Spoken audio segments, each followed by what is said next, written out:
Good afternoon, everyone. We'll just wait for a few seconds for everyone to come in this informative, interactive webinar that one of my great colleagues that will be presenting in today's presentation in Pricing for Success, Getting Your Menu Right.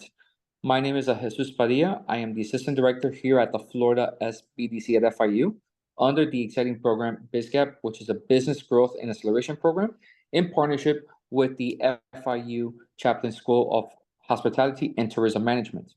Some general housekeeping items. This is a recorded webinar. In case if you have to step out, answer a phone call, don't worry. All participants will be receiving today's presentation along with the recording as well. So just a general additional housekeeping. If you have any questions throughout today's presentation, strongly encourage you to put them in the Q&A.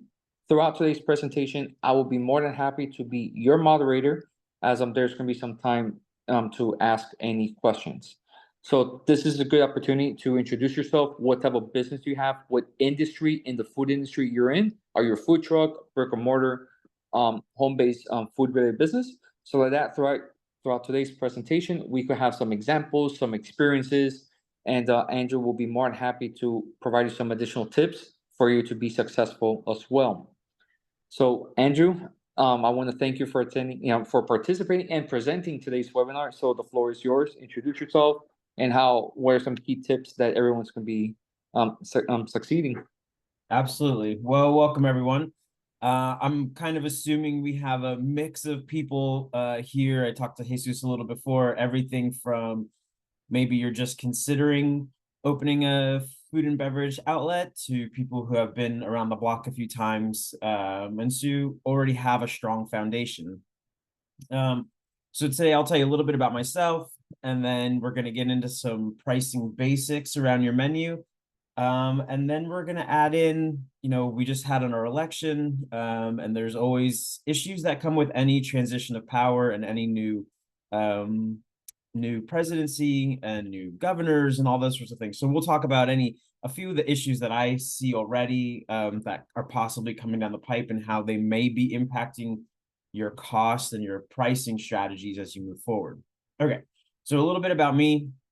I've been at FIU since 2016.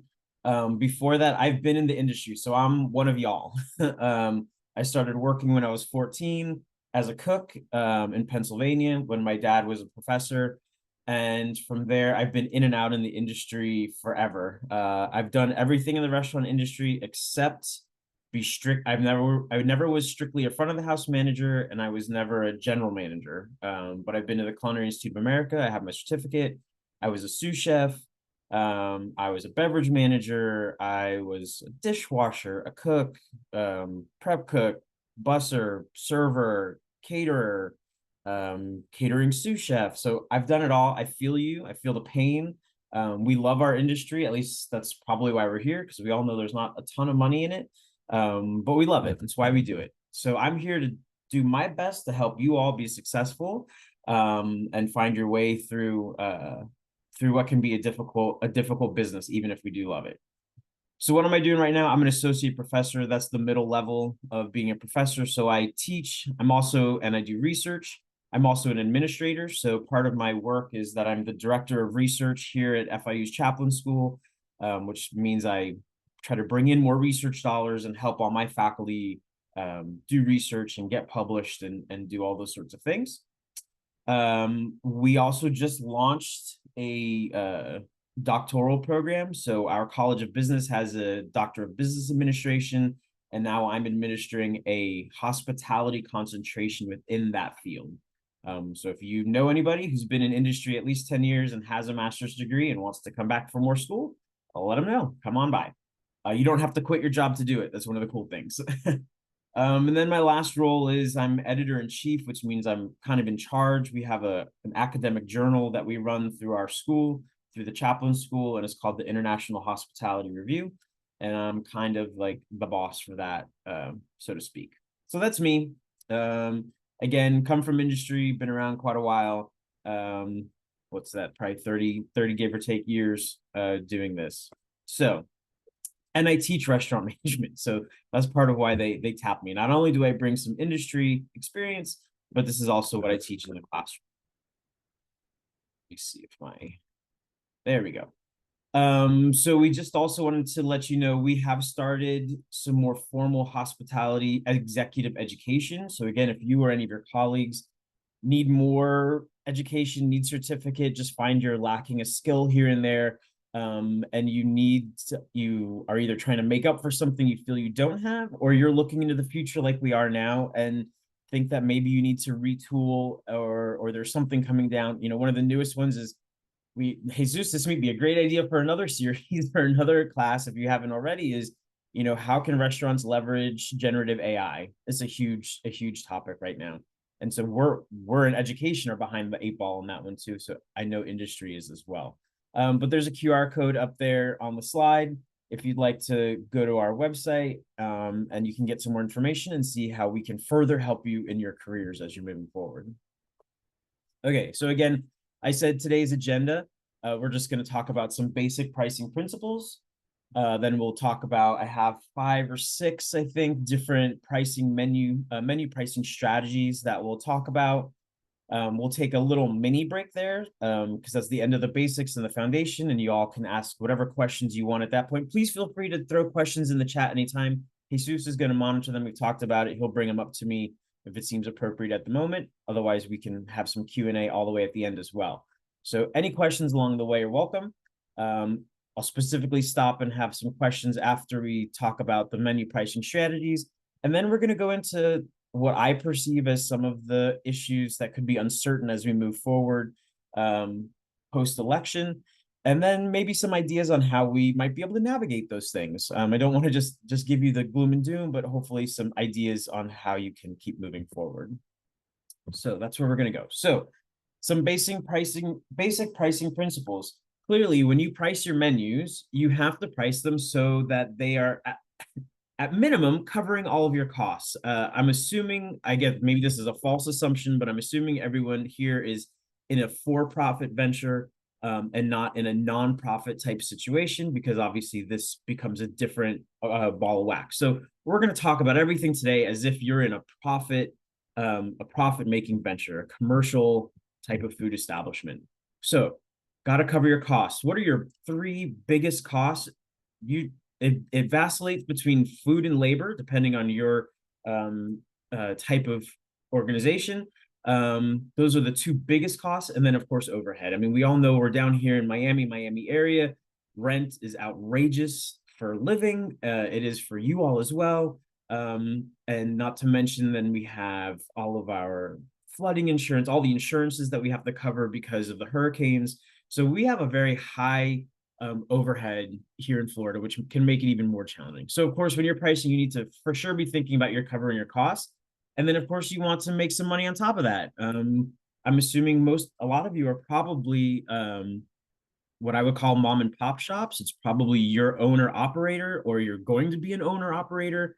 And so this is your livelihood and your income. You may not be beholden to anybody else to pay them out other than servicing your debt or paying any investors you may have. So you have to decide what a healthy profit margin is for you. What do you need to make on top of paying all your bills to stay afloat, for you personally? Now, a profit margin in our business generally runs between 5 and 10%. Some QSRs, quick service restaurants, like a McDonald's type place, they're going to run a slightly lower or slightly higher profit margin and lower food costs because of all the savings they have built in and the way they're able to keep their food costs so low. Fine dining tend to run a lower profit margin. You would think they're making more money, but their costs are astronomical in the fine dining sector. Pizza shops are another one that tend to run a higher profit margin, again, because you're selling flour or water. Your dough tends to be on the less expensive side than some of the other items that other restaurants will sell. Okay, so you have to think about covering your costs and again, making money. So you have a profit margin, you have money to put in your pocket at the end of the day.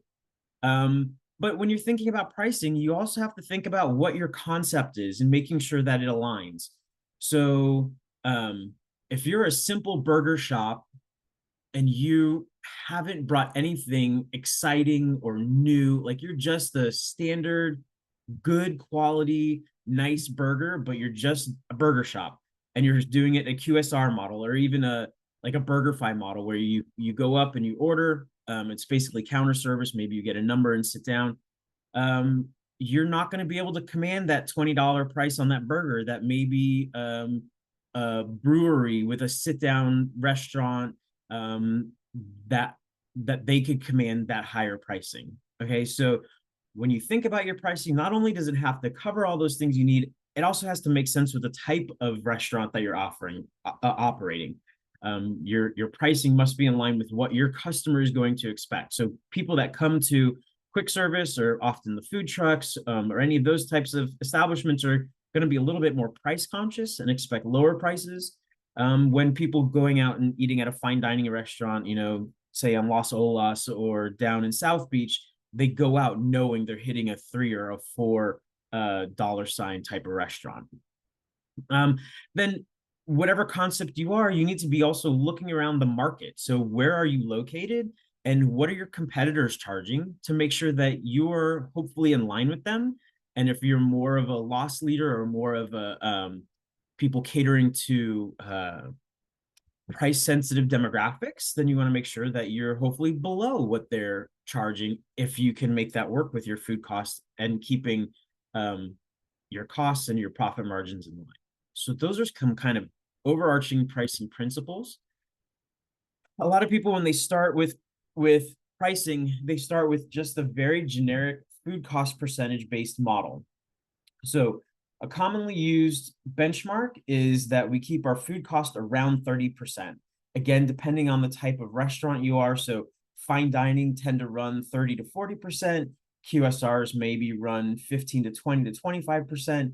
So they're going to be on the lower side. Okay, so you essentially figure out how much your item costs you. So if you're able to produce that item out of your kitchen with a food cost of $5, then you're essentially going to want to charge $15 plus for that item on your menu. Okay, it's just very basic. You haven't taken into consideration any of your other costs. This is the very most basic form of cost plus pricing. It's pretty ubiquitous. A lot of people use it. Why? Because it's easy, it's fast. You don't need a lot of information. You don't need to know all of your labor costs and all of your overhead costs. This is simply based on your food costs, assuming that historically, if you're running about a 30% food cost and you're keeping all of your other costs in line, you're going to come out with that 5 to 10% profit margin. That's kind of where that idea comes from. However, you also have to remember not to forget that labor costs and overhead. Okay, these are big things. And in some markets, where there's a ton of labor and it's cheap, where there are some markets that are still paying $7, $8 an hour. Okay, so labor is not such a huge headache if you can find it. Overhead in some markets, again, is going to be super cheap. I remember moving to Oklahoma and paying $200 a month for a studio apartment. Good luck ever finding that in Miami, ever. So, your land, or not your land, I'm sorry, your rent costs and your overhead costs are high in Miami too. So you got to remember to make sure you're covering those. It also comes down to what your customers expect and your customer experience that you're providing. Okay, so it's not just about the hard numbers of how much it costs you to create the items that you're selling to your customers. You have to think about the atmosphere you're creating. You have to think about the variety of your menu. You have to think about what kind of service are you providing and the ambiance. So everything that you're providing to a customer, are you doing any value add? Is there any way you can charge a premium for your product based on what you're offering? Okay, so again, it comes back to alignment. If you're a bar serving a really nice burger, again, you have to make sure you're thinking about your pricing in that terms. If you're a standard let's say a sports bar, I suppose, and you're 2 doors down from something we would call a gastropub, right? So a sports bar, you're thinking wings, burgers, chicken tenders, same, right? Every other sports bar has. 2 doors down, you have a gastropub who may have a very similar menu, but every item, their burgers have bacon jam and their wings have a crazy cilantro lime aioli or something, right? So the main items are the same, but because they're a gastropub and they're serving higher quality condiments, they're serving more homemade items, they are providing this atmosphere that's expected it to be more expensive, they're able to charge more, even if the item is almost the same from two doors down. Okay. Lastly, you should also be thinking about seasonality. We all know that, especially our produce comes in seasonally. Now we're lucky in that we have a global market, and so if it's not seasonal in North America, a lot of times it's seasonal in South America at the time, so we can get that. But sometimes it's more expensive. So we also need to think about seasonality when it comes to our pricing. Are we going to have a set menu all year round, or are we going to change our menus based on the season? So maybe quarterly. And if you're going to keep an item on your menu, so let's say you do rotate your menus quarterly based on the season, are you going to keep a core menu that stays the same always and we only rotate a portion of the menu? Okay, that's great.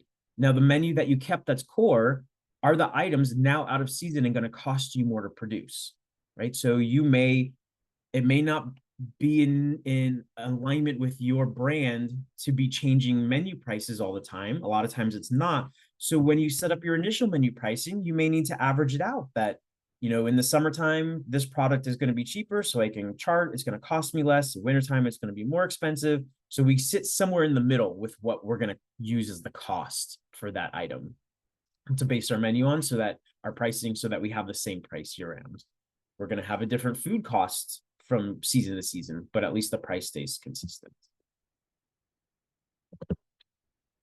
Okay, so those are some basic, again, wrapping up the basic pricing principles. Take a minute. I saw some things come in on the chat. Jesus, were there any questions yet? You're good. Okay. Okay. So the first menu pricing strategy that we're going to talk about is cost plus pricing. So this was what I first talked about right here. So when we talk about food cost percentage, that is the very basic of the cost plus pricing.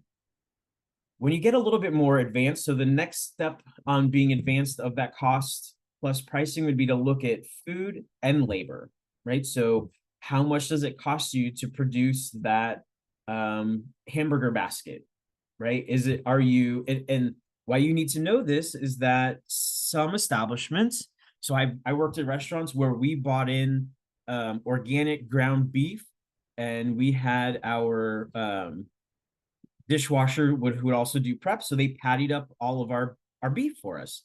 So, but that's one price, right? You have the price for the raw ground beef. There's no waste, luckily, and then you have the price of the labor for him to patty it up. So you have to compare that to what if you just bought pre-ground, pre-pattied beef and it's frozen or it's fresh. So one of them is going to be more, obviously, per pound when you buy the raw product, but one of them has labor that you have to add into it and the other one doesn't. So you need to understand, especially that relationship between are you buying convenience food items that are already pre-prepared? French fries is a great example. Are you buying prepped frozen French fries? The vast majority of restaurants do. And if they don't, it's usually one of their signature items, like Five Guys burgers and fries, right? We watch them, they tell you where their potatoes are from, and they do the two-step method, and they have a whole system in place on how to cook their fries. But there's way more labor for them than there is for someone who's buying frozen French fries. Okay. You want to get even more complicated, then you add overhead in. So you can add in every cost, right? So all of your lawyer's fees, and if you're paying the permissions to use the music, if you're doing marketing, anything you pay out, you could apportion a part of that to each item you're selling. And that way you'll know the full cost of what that item costs you to produce, start to finish, not just food cost. So once you have that cost, then you say, I want to have a 60% markup, right? That's part two, right? So you say how much you want to make. Okay, so if it costs you $5 to make a dish and you want to have a 60% markup, you're going to sell it for $8 because you multiply 5 times 1.6, right? And that's how we get to that $8. So that's cost plus pricing. It's exactly what it sounds like. Figure out all the costs, figure out what markup you want to have, what profit margin you want to have, tag it on top, and there you go. It's great, like we said, for simple, consistent pricing, especially when costs are predictable. And it's up to you and your organization and your restaurant or whatever it is you're running to know what works the best for you. Are we going to just base it off of food, or are we going to get more elaborate with our cost plus pricing if that's what we're going to use? All right. That is cost plus pricing. Now we have market-based pricing. Okay, so in market-based pricing, it's almost the reverse. You're seeing what your competitors are charging.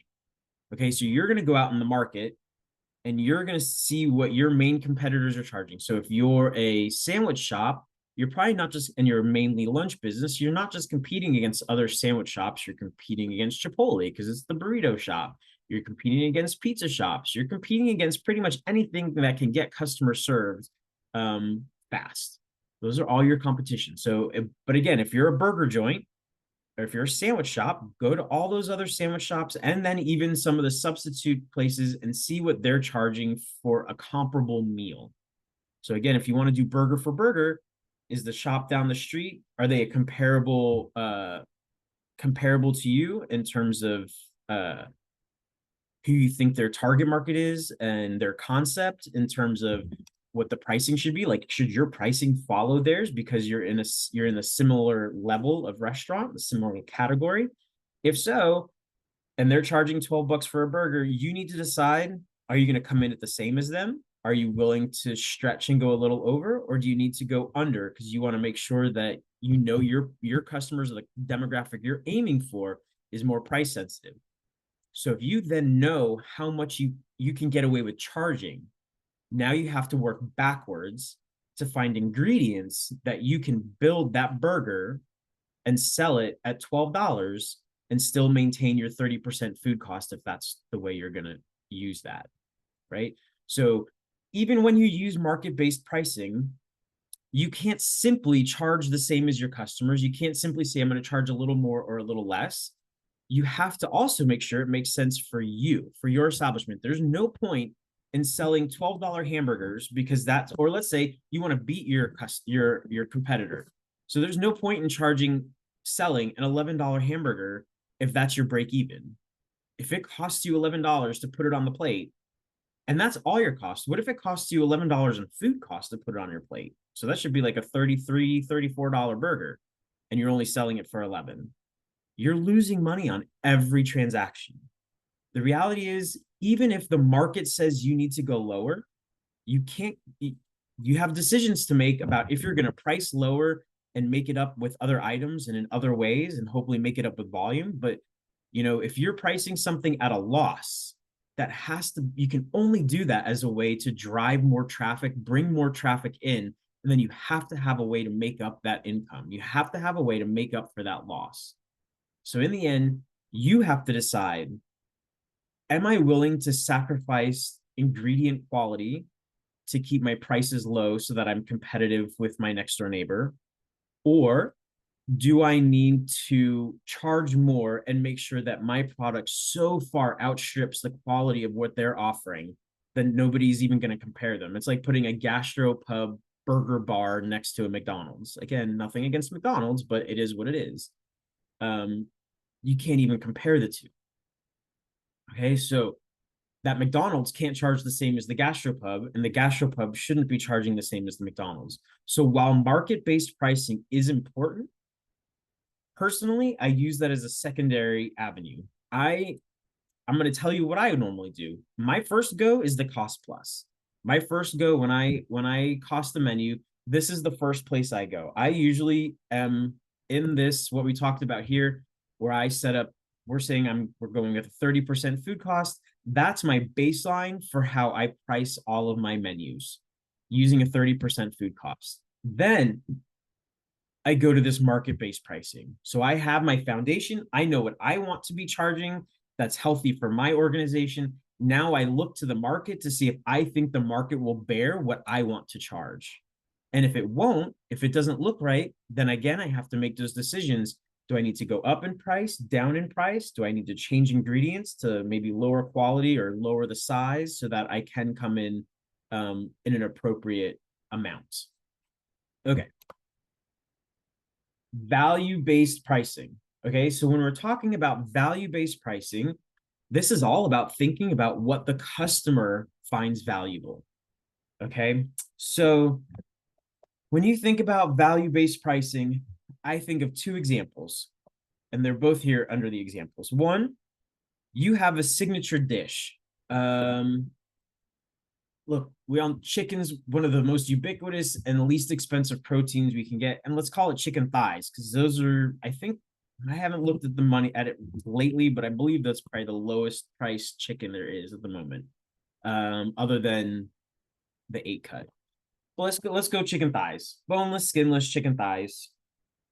Again, may not be the cheapest, but you figured out some way to turn that, and let's say bone in skin on, so there's a little bit more excitement there. You figured out a way to turn that chicken breast or that chicken thigh into something magnificent, right? Like the sauces that go with it, the flavor you're able to infuse in it, the crispiness of the skin. I don't know, whatever it is you do to it, you've turned it into this culinary masterpiece that is your restaurant's signature dish. And maybe your cost on that dish is $5. So you could potentially sell it for 15. But because it's so amazing and it's your signature, you decide to price it at like 25. Okay, that's a huge bump. You're going to make a ton of money off it in terms of contribution margin. The question is, will the customer pay for it? And the answer is, do they see the value in it? Do they see that that's giving them something so unique or so tasty or so whatever that they're willing to pay more than they probably reasonably should? Okay, so that's one way to think about value pricing. The other is we all know on our menus. So as much as I want to say, let's cost all our menu at 30%. If you're an Italian concept, you know for sure well that not one single pasta dish on your menu, unless you're incorporating expensive protein into it, should ever be at 30%. Pasta costs almost nothing. I mean, not nothing, but it's super, super, super inexpensive. So pastas are one of those dishes that we can think about having a lower food cost on. We can think about maybe it only has a 10-15% food cost because the market says I can charge $20 for that plate of pasta. Okay, not just the market, but my customers are willing to pay for it. They see the value in it, probably because they also don't understand how cheap pasta is. Okay, it's just one example. Again, you're talking about rice and beans. If it's that kind of cuisine, it's the same idea. People, the general average consumer doesn't understand how inexpensive grains and legumes are, beans, and how then much more expensive that proteins are. Especially they get it when they go to the grocery store. They don't seem to understand in restaurants. Okay, so that's what value-based pricing is. It's, yes, you want to make sure you've covered your costs, but value is similar to market in that instead of a market of what other people are charging, market is also the customer. So it's what the market will bear. Will your customers find the value in what you're charging and what you're offering out of that dish? Okay. A lot of times this is going to be in a high-end restaurant, again, because they're offering some sort of signature dish. But it can also be in a lower end restaurant that just happens to have menu items that don't need to have a 30% food cost. So that was value-based. Then we have psychological pricing. I'm gonna bet that everyone here drives a car or has driven a car or has at least bought gas. And you'll recognize that they will oftentimes they'll make it 1 cent lower and then say it's 99 out of 100 parts of 1 penny. They'll do that. Or McDonald's has their 99-cent menu. It's more attractive than a dollar menu. There's something about 0.99 about being that even just that 1 cent lower, breaking 1 cent lower so that you're the dollar amount goes down by that one number, that you can see here, we call it charming. It does something to people where they think that it has, that one penny has way more of effect on them in terms of them thinking that it's less expensive than it actually is. Okay. So that's one psychological technique. There's also the price anchoring. So if you have, um, if you're trying to sell that chicken thigh for $25, and that sounds outrageous, well, you could throw a steak next to it or in the next column or right near it. That's $50, and it's going to make that chicken look much less expensive, right? So it's about having other items on the menu that are more expensive, so that the items that maybe are priced above what they should be still look less expensive, um, compared to the other pricing. Okay, I'm not going to get into this last one too much because there's a whole bunch of science around this. So there's a bunch of options about how you put, not not just what the price is, but how you put those prices on your menu. Okay, and it all falls under this psychological pricing.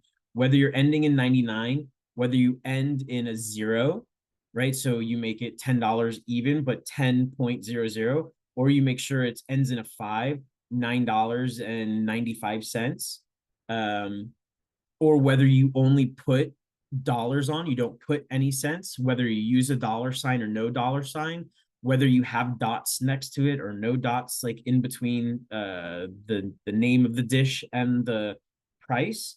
All of those decisions impact the perception of the customer on whether they think that item is expensive or not. Okay. I can't tell you how to do all these because it depends on your business. Because, if you're a QSR, if you're aiming for a value demographic, for a price sensitive demographic, that's when you want to end in that 99, because that indicates generally value, that it's a lower cost. Generally, the higher end restaurants, are going to have either no prices or they only do whole dollar values. And you'll even notice they won't charge like $12 for something. It's all either the fives and the tens. So it's going to be 5, 10, 15, 20, 25, 30, 35, 40, right? That's all they're doing, for those pricing. And again, that's to indicate luxury. So you want to learn more about that. There's certainly some ways to dig into that. And because this is pretty low hanging fruit, it's just changing the pricing on your menu, that can increase sales. Okay. This one takes more work. I'm not going to lie. Menu engineering takes more work, but it is super, super important. Now, this is one of the few that you can't do before you open. So this is an analysis that you can only do once you've been open. And I would say you need some decent data, probably at least a month or 2 months, and 6 months to a year is even better. Now there are formulas for all this. We're not going to this. You can find it online, but you could also come to us and we can teach you how to do this if you want. For menu engineering, we put it on a 2x2 grid. So it's looks like this. Okay. And what we're measuring on one axis is profitability, and we do that in the form of contribution margin. So we take how much we're the selling price of the item, and we subtract out the food cost, no other cost, just food cost, and that's what we're calling contribution margin, which is our indicator for profitability. Then for popularity, we end up having to create an index, of how many dishes, like if they're entrees, and we have 10 entrees and one of them's chicken, then that percentage of entrees that were sold that were chicken. That's the popularity, right? Basically the count of how many you sell. There's some more math in there because you have to figure out your cutoffs for what's low profitability and high profitability and what's low popularity and high popularity. There are formulas for that. But once you use those formulas, you can put each menu item into one of these categories. So if it's a profitable and a popular item, it's a star. If it's not profitable, but it is popular, it's a plow horse, meaning a lot of customers eat it, they like it, they order it, but we're not making a ton of money off of it. Puzzles it's highly profitable, but people aren't really ordering it. Dogs, low profitability, low popularity. Okay, now this is a whole field of study essentially, and there's lots of different things that you can do based on if it's a star, a plow horse, a puzzle, or a dog, right? For example, some quick hits, dogs. A lot of times people just want to get rid of them, but is there a way to make it more profitable, right? Can we decrease the cost on it somehow?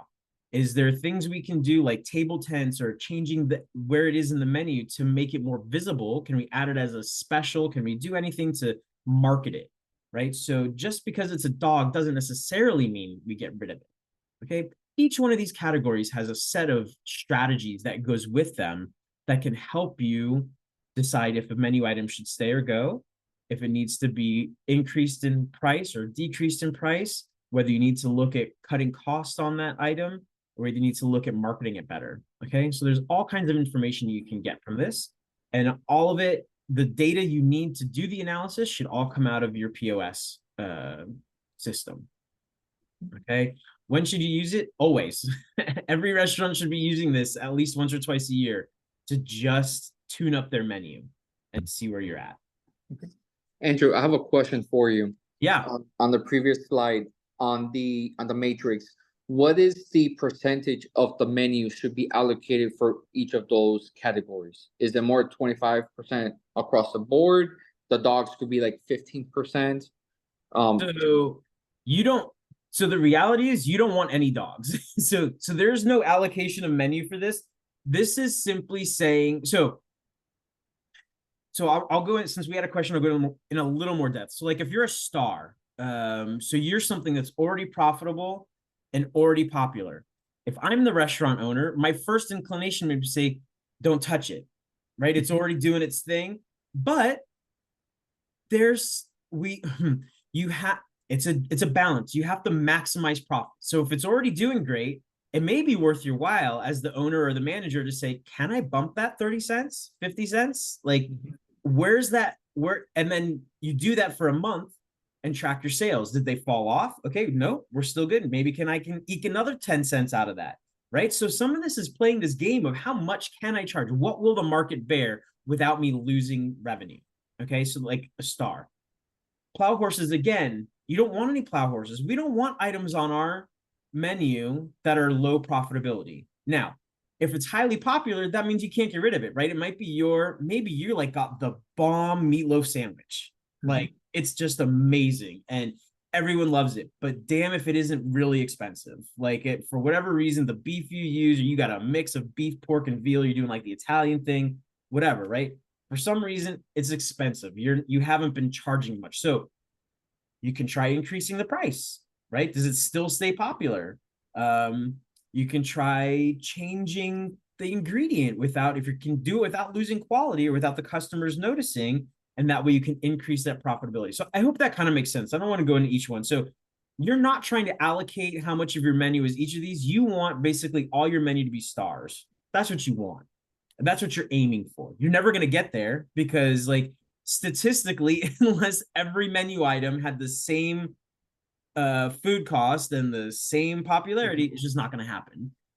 It's just not how economics works. But that's always your goal as the manager, is to fuss with the item with all the little things you can do for each item and that menu to try to get you as close to them all being as stars as possible. Yeah. Perfect. Perfect. And then I also had a comment that's based on the chat that Cisco offers menu price optimization in their Cisco Studio for customers as well. Yeah, that's amazing. So look, I mean, back in the day, so I've in all transparency, I've been out of industry since I was I was kind of in industry in my PhD, which was 2013, 14, 15, but that's the last I've been in industry. So I haven't worked directly with Cisco or Ben and Keith or US Foods or any of those people again in a while.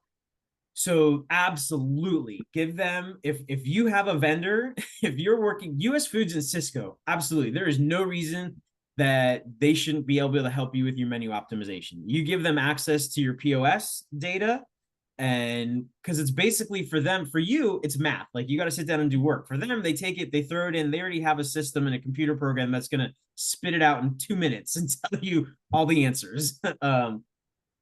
I mean, you could do that. You can build an Excel spreadsheet that's going to do that for you really easy. I actually did that once.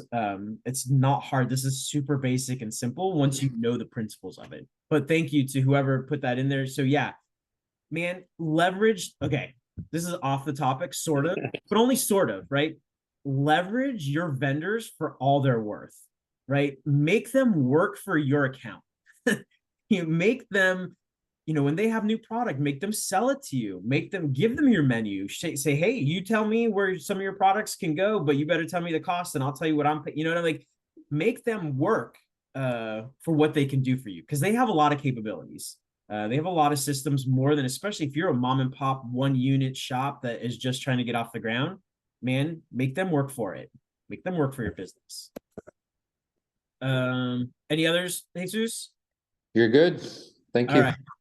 I think this is the last one. Yeah. So the last one I want to talk about, we're all familiar with this, but it's a really great strategy, is this tiered pricing or a price ladder. So, you offer the basic. I'm sorry, I keep coming back to burgers. Like, I live in Coral Springs and I go to Big Bear Brewing and they do this. There's a couple burger shops here. I like burgers. But they offer you, they have like the basic, the standard, and it's a quarter pound ground chuck to lettuce, tomato, onion, maybe American cheese, boom, whatever. But then you got the Wagyu burger for an add-on of $5 to $10. You got the mixed brisket Wagyu. You got the whatever, right?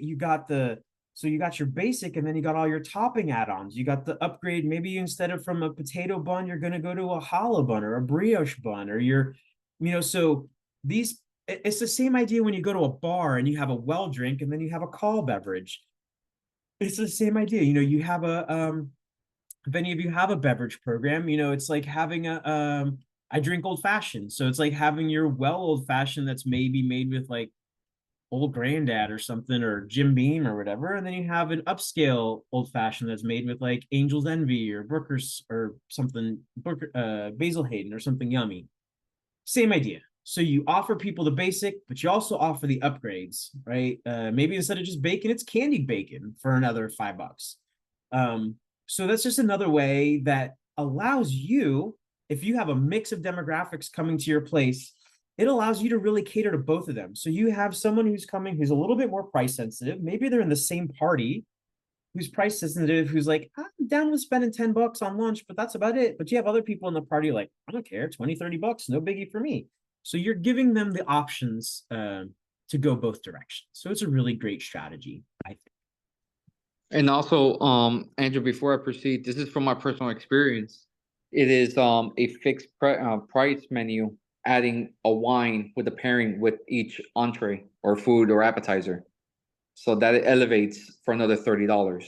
Oh yeah. So right. So like if you're going to, again, that happens more in the fine dining world, but some mid scales too. Like if they have a special event or something like that, yeah, they'll say, here's your pre-fee menu. We're doing 6 courses, and that's $100. You want a wine tasting to go with it? $150. It's a quick, easy $50 that the thinking's already done. It's already there. There's hardly any more work for anybody, and boom, there you have it.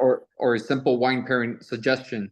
Yeah, But yeah, right there, it definitely elevates the overall experience yeah. without Oh, and also in that analyzing. same kind of pre-fee menu, you can have upgrades in the menu. So I've been to a number of places where it's like 125 for these 5 courses, but if you really want the extra lobster tail with your fillet, throw in another $30 and you got it. I mean, I've done that too. You're like, damn, they always get me on if I go to like a dry aged steakhouse, like a really good steakhouse, and like, don't you want like truffle butter on that? I'm like, yeah, feed the fat boy. I want truffle butter on that. Don't you want, yeah, whatever you got, I want it. Bring it. Like, just bring the whole thing. So yeah, anything you can do to do little add-ons that's those, I think servers get it after an experienced server gets it.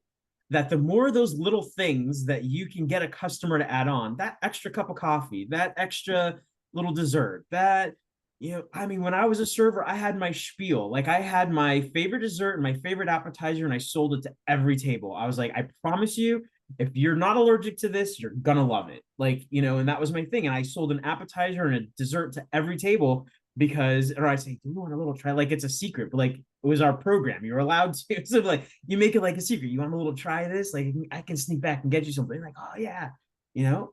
So it's all those little add-ons. Whatever add-ons you can get them to do, boom. Any questions about I hope that wasn't too basic. Again, I don't know all of you in the audience.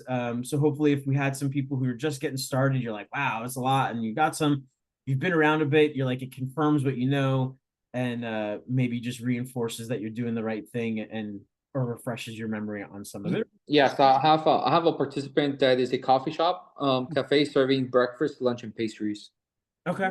So, and then I know that some are trying to open up a food truck, and then a few other items as well, like olives, just to name some. Okay.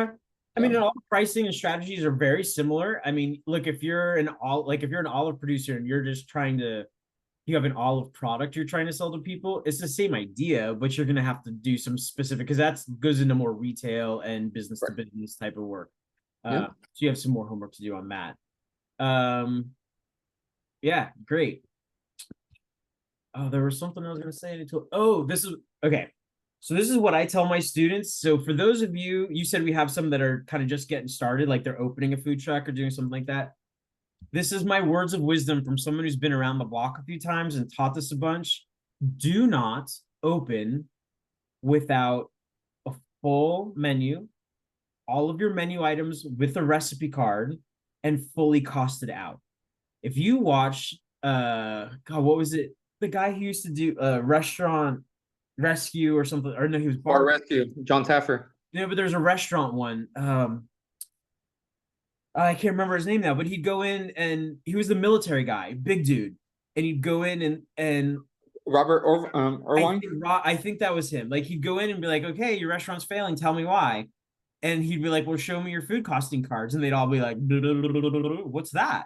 Right? Look, you absolutely cannot be successful in this business if you don't know how much it costs you to serve your food. Period.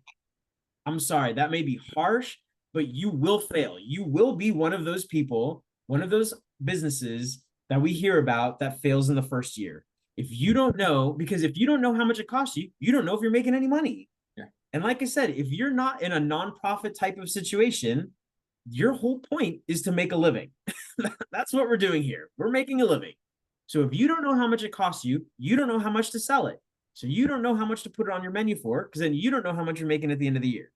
So it all comes down to you can have everything else perfect. If you don't know how much your menu costs you and you don't know, then you don't know how much to sell it for, you may as well not open. That's my soapbox. I'm not getting off it. I'll stand on it all day long.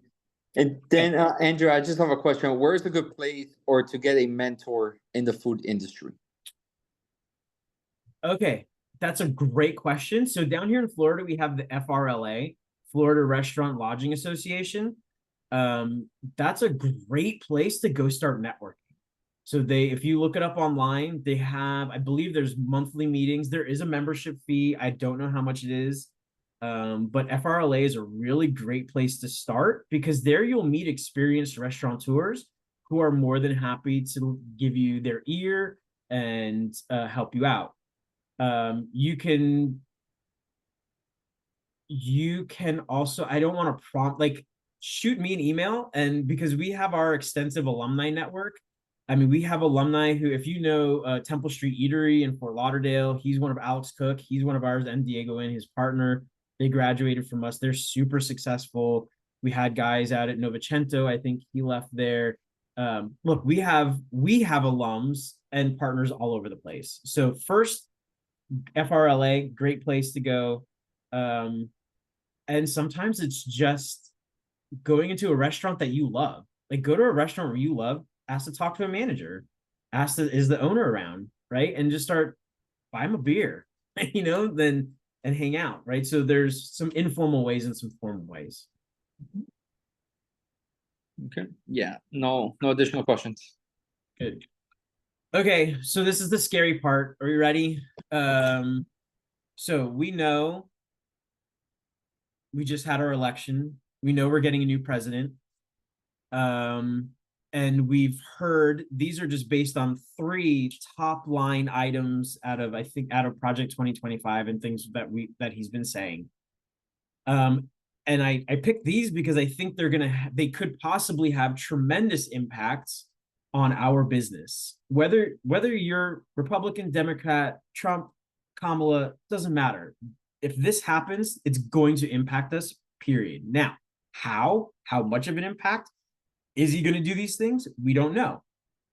So here's the ones that I'm seeing. And I say this because we're going into a stretch of uncertainty, and it's going to be even more important for those of you who are starting out fresh that you are super tight and have all your T's crossed and all your I's dotted.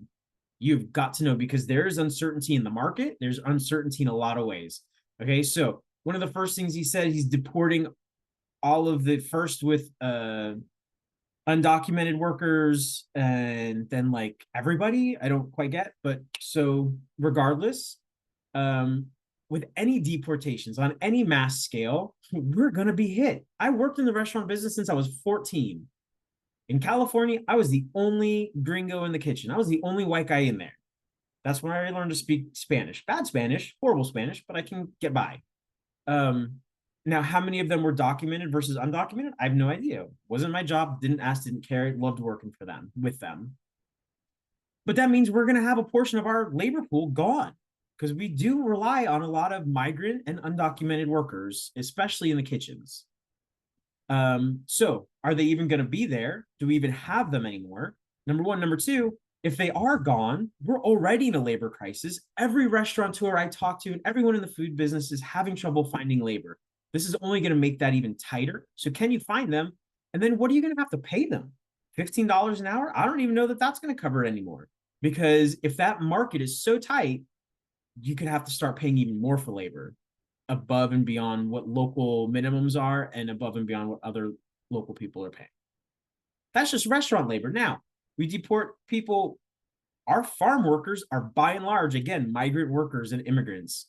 What's going to happen? We had that crisis before. I believe it was during COVID, when all the lettuce and onions and stuff was just rotting out in the fields because people were too sick to go out and pick them, or people were too afraid.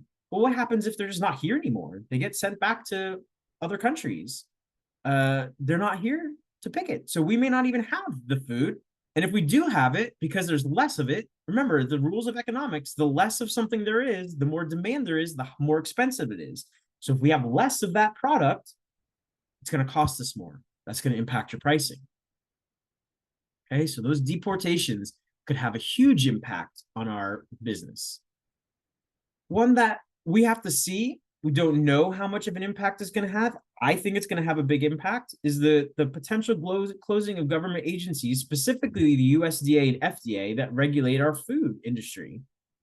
So if we no longer have a USDA and FDA, who's responsible for making sure the meat that's coming out of the processing plants is safe for consumption, doesn't have E. coli?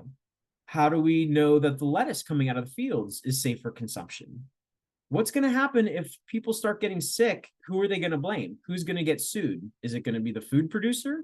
The restaurateur? Is it going to be the farmer? This is all unsure. We don't know what's going to happen here. Again, I teach this, and when we talk about purchasing procurement, one of the things we always talk about is purchasing from a reputable supplier, because you should be able to trust their food. Well, if we don't have the USDA or FDA, what then defines a reputable supplier, right? Because they were the ones that helped make sure that the products that those companies were selling were good, and that made them reputable. So we have some issues there. He's also talking about putting tariffs specifically on China. So again, China's a big producer of technology, big producer of equipment. So our equipment and technology costs could skyrocket if become unavailable. I've already heard, I shouldn't say that because I don't remember where I heard that from. But there's already things in place where costs are going to increase because of those tariffs. And then if you happen to be running a Chinese restaurant or something that relies on Chinese ingredients, we don't even know if we'll be able to get those anymore because of the tariffs and how much it's going to cost to get those specialty foods. Okay, so these are all issues that make me nervous for you, make me nervous for our business, and we have to figure out a way to get through them. This is going to be, I don't know if you know evolution, you know Darwin. Um, it's known as survival of the fittest, and it's what we talked about with evolution and species and who survived. It's the same in business. Only the fittest businesses are going to survive the next 4 years, because of all the things we just talked about. So again, with that uncertainty, you have to make sure that you're doing all of your due diligence and you're doing your exercises to make sure that you're fit and you're ready to go and that you're ready to weather this storm. It is absolutely possible. It's just going to be a little extra work. So as we move forward and price and costs increase, in our new reality, right? That's what we're talking about. We're thinking labor is going to increase, food's going to increase. You have two choices. You maintain your pricing, or you increase your pricing. You can't decrease it, so that's what you got. Okay, so let's talk about if we're going to maintain our pricing.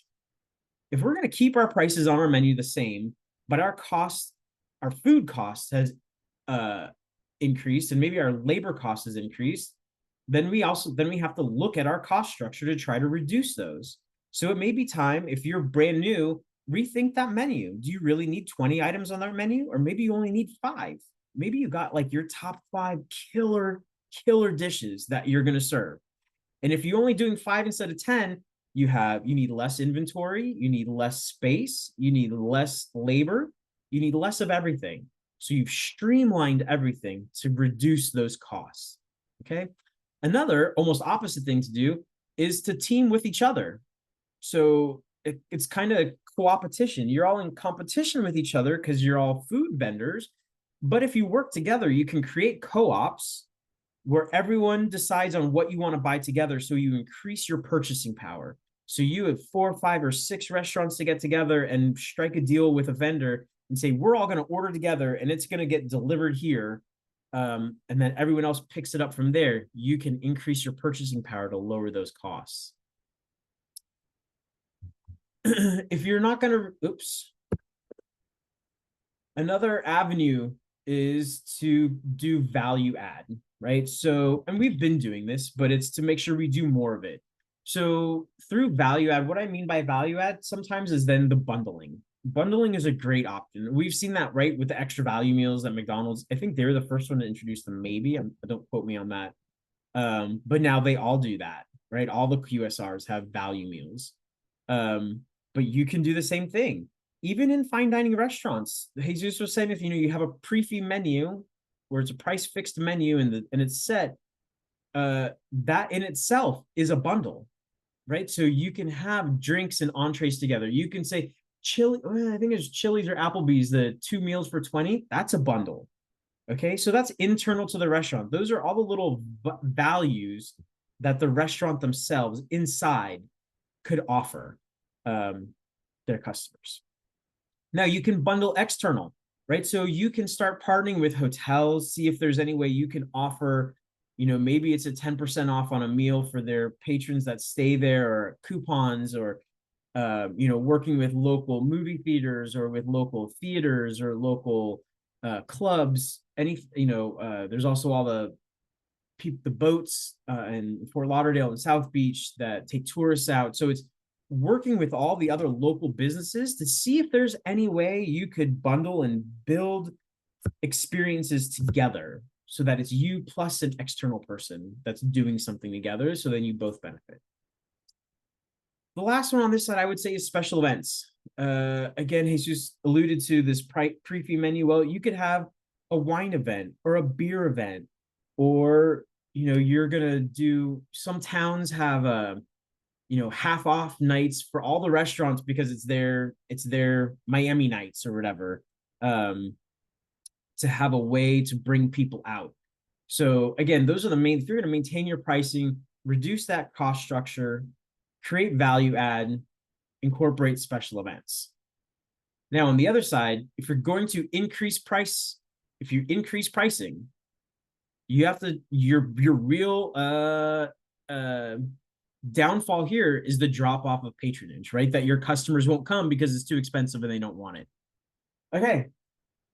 You have to create value to justify that cost, right? You have to create value. And most of the time, we create that value through differentiation.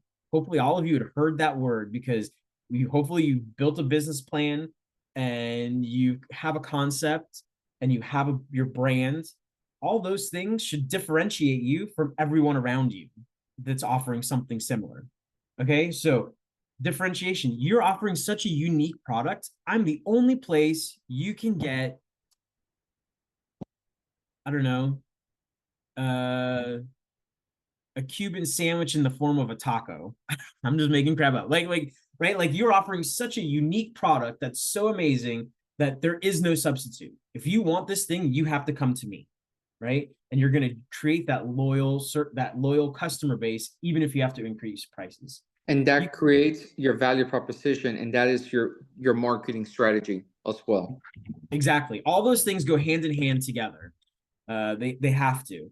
So you could have, and again, this all ties back in this unique service model, right? I mean, we have there's I think most of the service models are probably played out at this point. I mean, if it's there, we've probably done it at some point.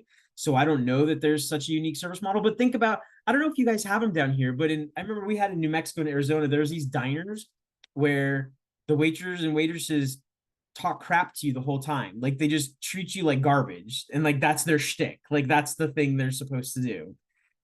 In Vegas, we had the heart attack grill. So it was like, you have the scale out front, right? So there's some of these kind of kitschy service things, but maybe that's your thing, right? I don't want to, like, if that's your thing, that's your thing, right? So it's how you serve the model of your service or your ambiance, or there's something so unique and so cool that like they have to come to you to get it. They can't go anywhere else. Unique location, right? So there are some restaurants, they're not awesome, but damn, just where they are, they're at the top of a building, or they have the best view of something, or whatever the case may be, right? You dominated that location, you found a place that's like perfect, and that's what's going to bring them in. You could also do a unique pricing structure. So again, with the bundling, something new that I've seen, it's only been in the fine dining restaurants, started in Chicago with Grant Achatz. They do prepay. So just like you buy a ticket instead of waiting to pay for your meal. So it's like going to a concert. And you have to pay up front. Great for the restaurant. So great for you guys. And customers don't always love it because there's no refunds, at least the way they have it set up. Like you're a no call, no show for your reservation, or even if you call day of, you're screwed out of at least a portion of that money. But it's another interesting way and something unique to try. Another thing, Andrew, if I may, Yeah. it's like dining in the dark experience. It's a blind tasting. So like you wear blindfolds or you're in the dark and there's like a set menu, like for example, like the best cuisine in San Francisco or Cuban style food, or so like that. It's blind tasting and just let the aromas and the taste buds lead you through the experience per se. Absolutely. So again, I would probably fall that under you could either do it as a special event if you're a restaurant and want to do like a one-off blind tasting, or that could be your unique differentiator that you do all the time. But yeah, we're moving away. So we were agriculture for a while, right? So we had the agriculture, then we were industrial revolution, and we were manufacturing. And then we were post-manufacturing in the service economy. So it was all about service. Well, I don't know if you guys have heard, but the newest way we talk about it is the experience economy. People just don't just want the service, they want the full experience. So the more of an experience you can give them, not just a transaction, right? They don't want to just come in, order, get food, and go. Even in QSR, they want some form of experience. So the more experience you can give them, the more likely you are to weather these uncertain times as we can go. Well, look, I almost came in almost exactly on time, Jesus. That's great. Yep. And I just have a question. Yeah. Is it unreasonable to be calculating food costs closer to 20 or 25% instead of the industry standard 30% with rising costs?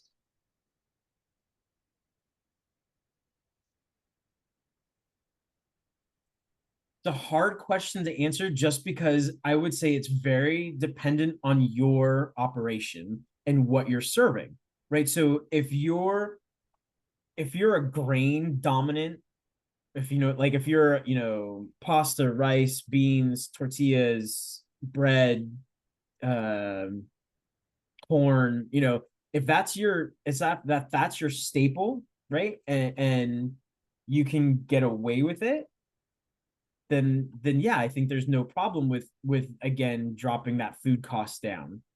Um, but it's going to be really hard because if you think about it, if food costs increases, right? So that chicken that you were paying $3 for before now costs $5, and you're saying I want my food cost percentage to be lower, that means you have to charge even more. So if for the $3 at 30% food cost, you were charging $9 for that chicken meal, and now it costs you $5 and you only want a 20%. That would be, what did I say? $5 divided by, you'd have to charge $25 for that chicken if you wanted a 20% food cost on a $5 chicken breast. Okay, so you can see the price differentials are just astronomical. When you start multiplying things, it just makes it go out of control. So rising costs, I would say you should keep it at 30%, 35%. I would go the other direction. I would say, let me give myself a little bit of leeway to have a higher food cost before I set my menu prices, because I know food costs are going to be increasing. Yeah, because after 11 years, it's still hard to cost a menu. One more time. Even after 11 years, it's still hard to cost a menu. Is that what the Yeah. person that, yeah. I mean, it's always challenging, and it's the even more challenging is what your customer is going to accept. What are they, because I can give you all of this in the vacuum and the glass bubble in the bubble that is, and these are best practices and industry standards, but you have to do what's right in your market. Just because we say this is what happens across the country, if you're in this little enclave somewhere, especially like if you have a little tiny market and they're used to one thing and you've been there 11 years and they're used to you doing this a certain way, it can be challenging to get them to move off of what they're used to. So you got to be really careful with that too.